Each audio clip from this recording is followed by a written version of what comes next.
In this video, I'm going to cover the basics of the iPhone camera app.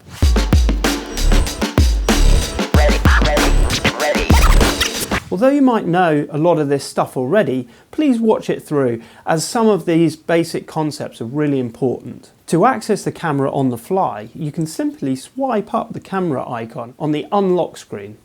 This saves you messing about entering in your code and navigating through to the camera app launch icon. You can swipe up at the bottom of the screen to reveal this hidden menu. At the bottom there is a camera icon allowing you another quick access route. You can also easily turn your phone onto aeroplane mode by clicking this icon at the top. From this menu you can adjust your screen brightness to either set it on full if you're outside struggling to see the screen, or turn it down to conserve battery life. Okay, so here's a quick demonstration of the iPhone camera and some of its own settings.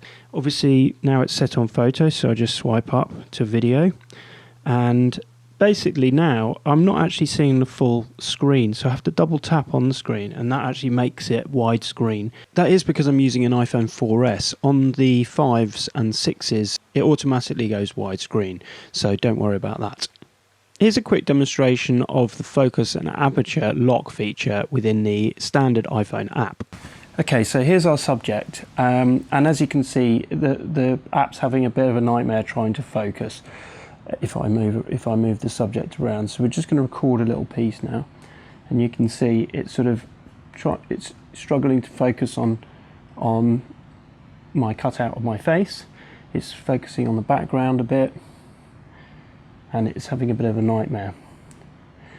So what we can do is we can actually tap to actually focus, and then there's a nice new feature. You've got this little sun icon there, and that means that you can actually turn the exposure up or down to taste. So I can actually set the exposure for my face by doing that, and now if we record, it's nicely in focus. Now the only thing about this is if the subject was to move around, you can see suddenly it sort of tries to get the exposure on the background, and the exposure goes up and down, background going up and down in brightness, which just isn't ideal.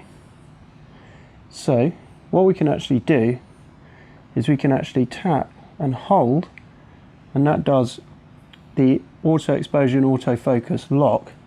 Then we can bring our finger up or down to set the exposure, and then when we record, if the subject moves from side to side, they stay in focus and the exposure stays the same, looking a lot more professional. So Apple have introduced a feature called time-lapse into the iPhone camera app. So all you do is you swipe up to select time-lapse, you click on the record button, you see this countdown going around a clock, and you just wait as long as you want to wait. When you're done, click stop, and it will squash your frames into a movie sequence, which you can then preview back. So here's one I did of some clouds moving above a church.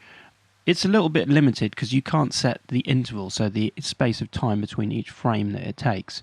So be sure to check out my time-lapse video where I go deeper into making time-lapses with Time-Lapse HD Studio. Okay, so I hope you found these tips useful. So please get out there, get shooting, get practicing. It would be great to see some time-lapses that you've done with the iPhone camera app, and please post me a comment if you've got any questions, let me know, and thanks for watching. I'll see you in the next video.